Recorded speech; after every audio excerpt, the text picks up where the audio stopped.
Tuesday! I am not feeling overly well today, so I'm just having a very easy day. I have decided to treat myself to a reread of a Christmas favourite, so I'm rereading The Adventure of the Christmas Pudding by Agatha Christie, which is a short story collection of Poirot stories that all take place round about Christmas time, because it's December. It felt right. And I have been reading this as an audiobook and reading along with my physical book, like a book on tape. I've actually finished this book already. It's not very long. It's only 6 stories and the book is under 300 pages. So it's a really quick read, and the audiobook is also narrated by, oh, that delightful man. The delightful man who plays Arthur Hastings. I can't remember his name right now. Nope, it's gone out of my head. But I was listening to that this morning at lunch and after work, and I was reading along, and it was just so cozy, and I really enjoy this collection of short stories. I would say that my favourite story in this collection is the first one, The Adventure of the Christmas Pudding, in which Poirot is tasked with apprehending a jewel thief, which is always exciting. And somebody has stolen a jewel, precious ruby from a prince, and they've just scarpered with this jewel. And Poirot is off to a grand home, I'm already in, and has to try and find it. And of course, Poirot knows, or at least suspects, who has the jewel, but nobody else seems to know. And meanwhile, while he's there, lots of sort of chaos ensues in the house because it's Christmas, the whole family's there, and the young children of the family want to put on an act for Poirot because they think Poirot, he's gonna love a fake murder scene. So they put that on for him, and that sort of distracts from apprehending the criminal, and it all goes on, and it's just so exciting. It's such an exciting story. And my second favourite story in this collection is The Mystery of the Spanish Chest, which is about spurned love and jealousy and deception and parties. I love a fancy party. So that's all just so, it's just such an exciting collection of stories. I really like the sort of mixture of them. And it was just such a fast little collection to read, and it was so enjoyable. And I read this short story collection every year, and every year I'm delighted. So I had another great time reading it. I feel like Poirot truly shines in this collection with the novels of Poirot. I feel like they don't always have a good amount of Poirot. He is, of course, the star of the books, but sometimes he's only in maybe half of them. But because these are short stories, he is right front and centre in every one of the stories, playing that key role. And I just feel like if you love Poirot like I do, I want like a condensed story to include Poirot as like the main focal point. And I feel like I get that with these stories. And they just make me happy. I've not been feeling overly festive. And I mean, it's the 13th. We're past the halfway point to Christmas, and I know I've been watching Christmas films and eating candy canes almost daily because I love candy canes.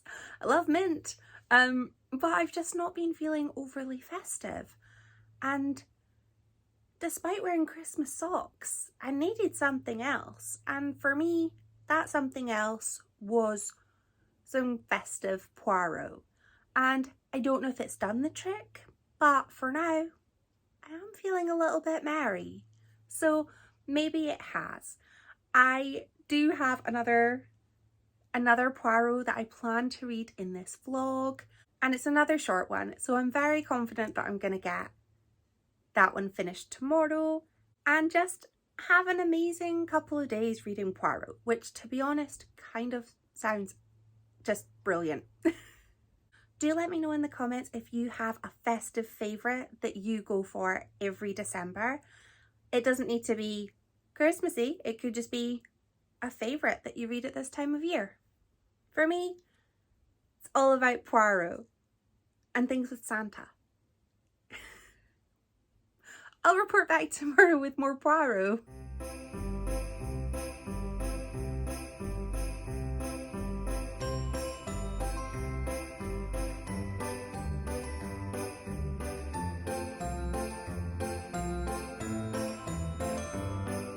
Another day, another Poirot book read. I finished Hercule Poirot's Christmas today. It was my day in the office today and it was very, very snowy.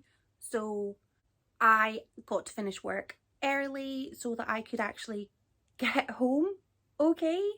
Because when the snow hits, sometimes the buses just stop bussing.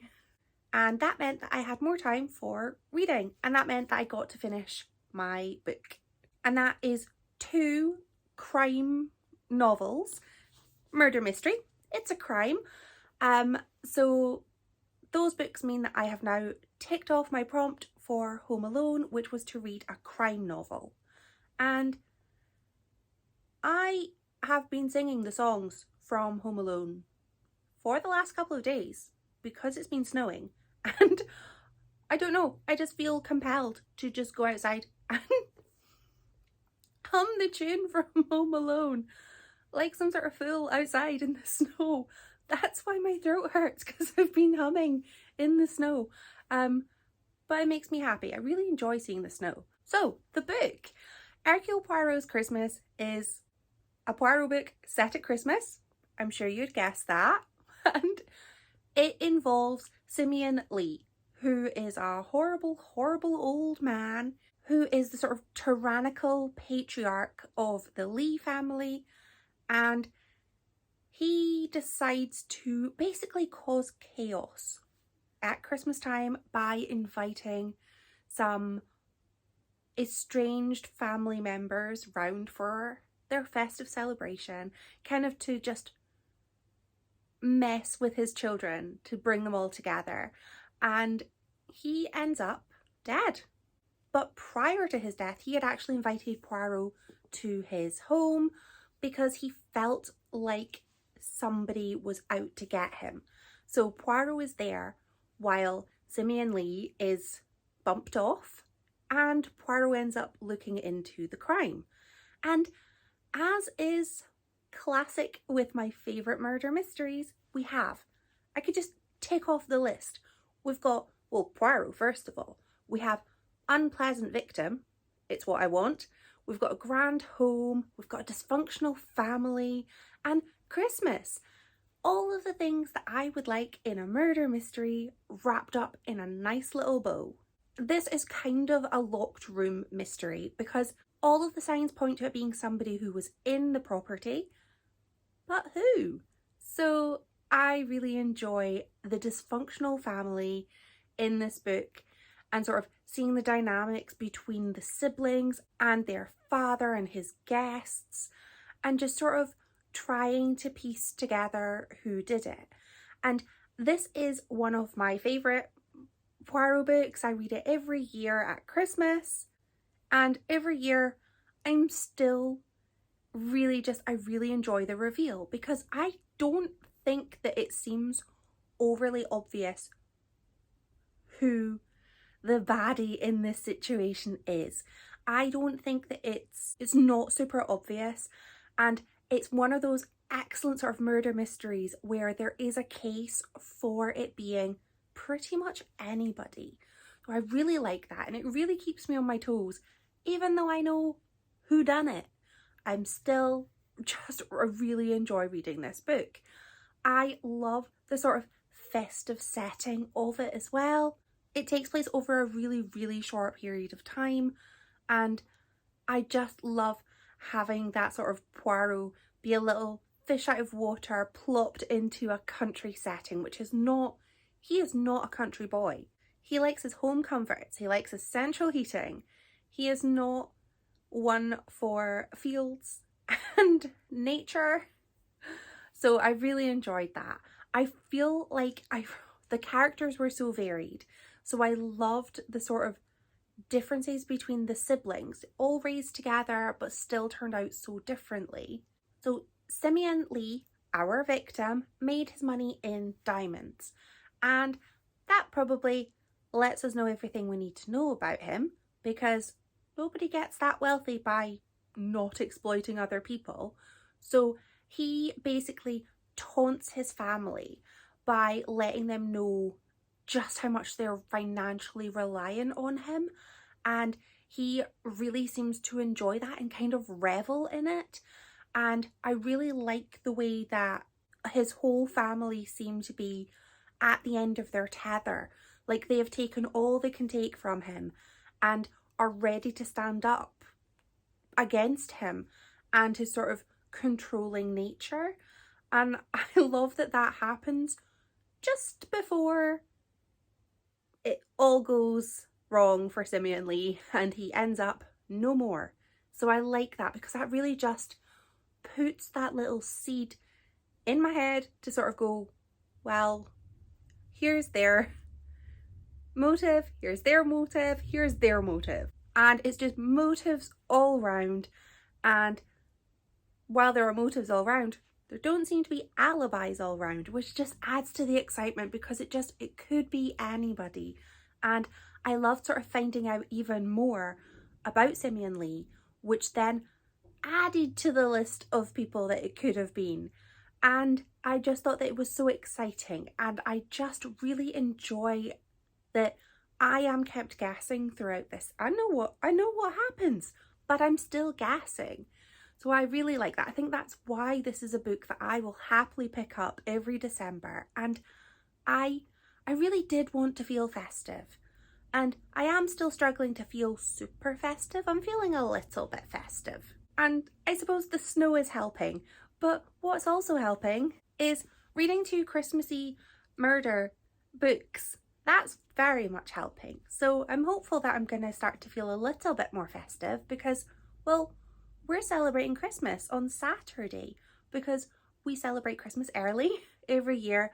It just means that our family can join us and the kids, and just we get it all done so that the actual Christmas is a lovely, relaxed affair. So I really want to be feeling festive before we're, exchanging gifts in 3 days' time. So hurry up and make me feel festive. We also have a special guest in this video, which is my stress-induced acne that we're just going to ignore in the hope that it goes away. That would be great, but it doesn't seem to be going anywhere. So I have absolutely loved reading my Poirots in this vlog. Normally what I would do is now rank my Agatha Christie books that I have read in 2022. But I have one more Agatha Christie book that I want to read this year, which is which is my Midwinter Murders. And once I've read that one, then the ranking will commence. And I don't know if I'm ready to rank my Agatha Christie books. I'm going to have to. I don't have to, but I like to. So that's going to be interesting. And I'm really excited to see which one takes the top spot, because it's been a year of reading Agatha Christie. I can't really remember which ones I've read this year and which ones I sort of wanted to read but didn't, and picked up other ones. So that's going to be as much of a surprise for me as it is for anybody watching, because I will remind myself of what I've read. So that's something fun. Oh, I'm excited about that. It's not festive, but it's like an end of year thing. So I'm looking forward to that. So that's just a really short vlog for me this time, because it's Poirot. All I can say is I love him, and he is charismatic, he is intelligent, he is witty. In these 2 books in particular, he does make a few jokes and he's very funny. So that's something that I enjoy from these 2. Even though he makes a few wisecracks, he is still on his top form and finds out who did it, finds out why, gets all of the details that we want, and manages to get his way past all of those red herrings. So they're really enjoyable reads, and I highly recommend them. Thank you for watching. Bye!